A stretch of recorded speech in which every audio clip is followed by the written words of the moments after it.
Russia's Foreign Minister Sergei Lavrov expresses Russia's disappointment that the UN did not quickly respond to the demand of an investigation into the incident of chemical weapons use near Aleppo. Syrian army units sight and siege on terrorists, restoring security to al-Dwailaa and al-Nusra and scoring great progress in Damascus countryside.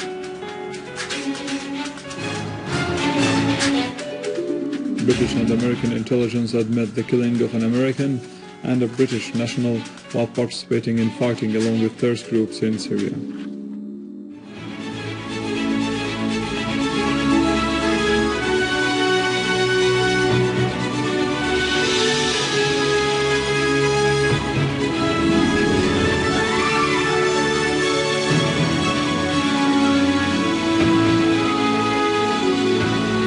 Good afternoon, this is News in English from the Syrian Arab Division in Damascus.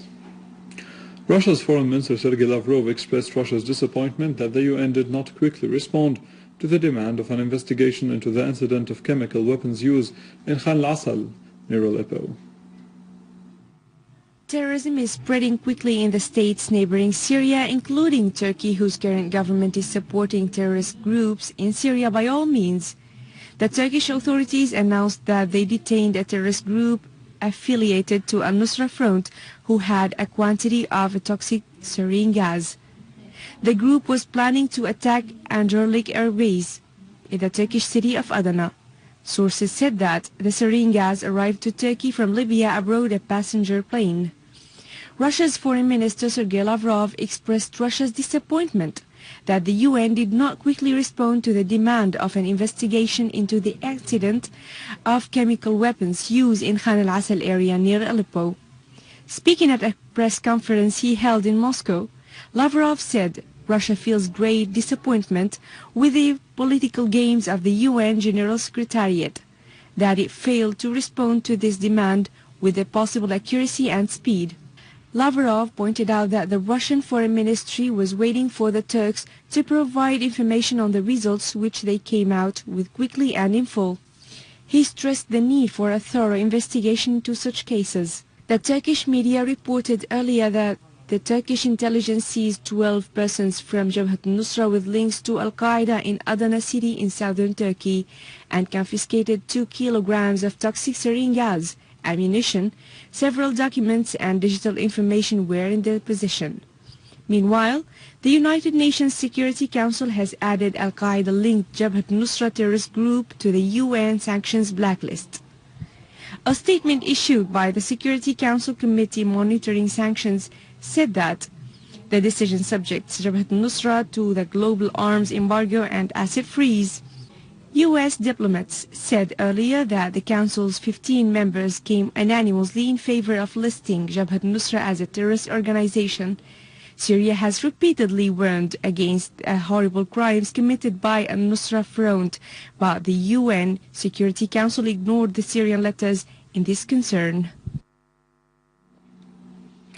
The Russian Foreign Ministry spokesperson Alexander Lukashevich said that Syria's request for holding a UN investigation of Qatar's involvement in the abduction of personnel from the United Nations Disengagement Observer Force UNDOF in Golan deserves attention.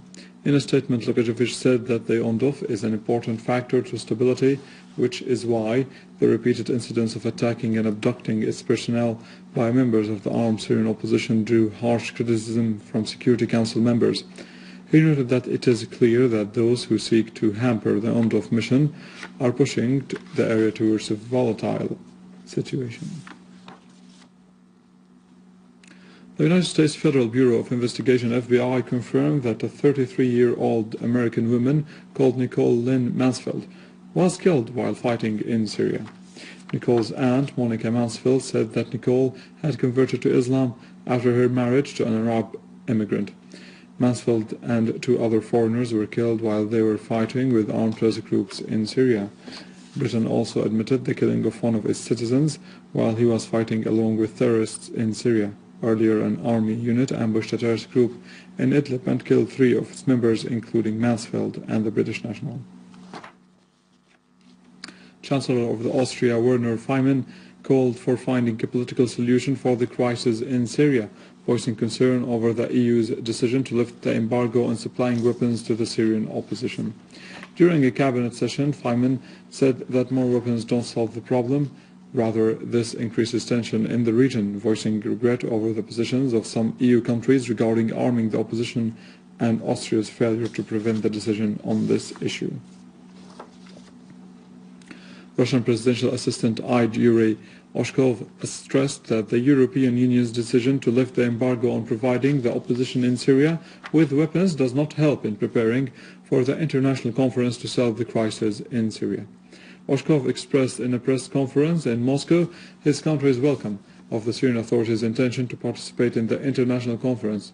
The Russian official expressed regret that there is not yet a clear picture on the part of the opposition regarding the international conference, nor there is a clear picture concerning the participation of regional countries.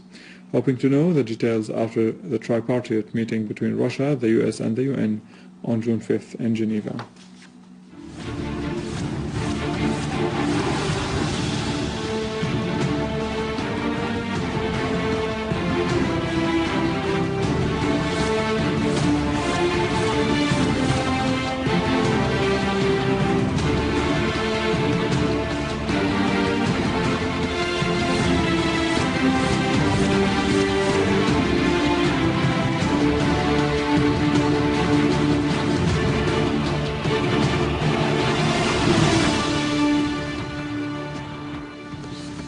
Students at Al Jazeera Private University in Deir ez-Zor province have staged a spontaneous rally to hail the sacrifices of the Syrian army, calling upon it to eliminate all terrorist groups.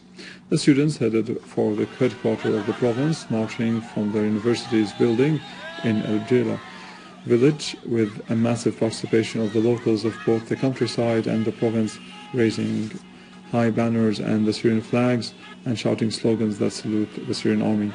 They further called upon the army to exterminate all the mercenary terrorists and to put an end to the bloodshed of Syrians. Terrorists fired 3 mortar shells on the residential neighborhood of al-Dwailaa area in Damascus, causing the injury of 4 citizens and big material damage in that area. An official source said that the terrorists targeted a crowded area, causing the injury of 4 citizens and big material damage to the residential buildings and the cars parked in the site. In al-Aqsa city and its countryside, Syrian Arab Army destroyed a number of terrorist dens in the southwestern neighborhood of the city, killing some of them. Meanwhile, the Syrian Arab Army units destroyed a number of the terrorist vehicles, weapons and ammunition near al-Dwailaa roundabout as they destroyed 2 terrorist hideouts in the western neighborhood in the city.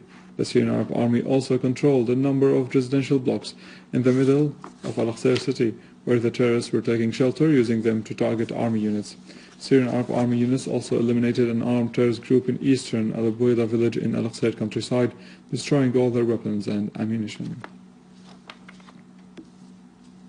In Damascus countryside, units of the armed forces have restored security and peace to Saqqa, Tal Saqqa, al-Dilba and al-Mansura in eastern Ghouta, and destroyed a 200 meters tunnel used by terrorists stretching from Harasta to the west of Damascus-Homs highway. Moreover, other units of the armed forces cleared Syrian Mills and its surroundings area in al-Ghizlaniya from all terrorists.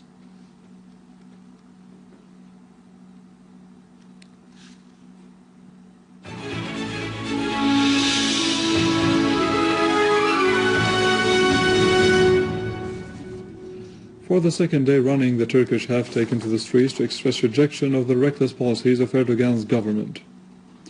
Thousands have gathered in the streets surrounding Taksim Square, downtown Istanbul, and others headed for the parliament in the capital Ankara, demanding Erdogan to resign. The Turkish police have fired tear gas to disperse the demonstrators. Reports have indicated that the public demonstrations expressed opposition to the attitude taken by the Turkish government vis-à-vis Syria and other issues.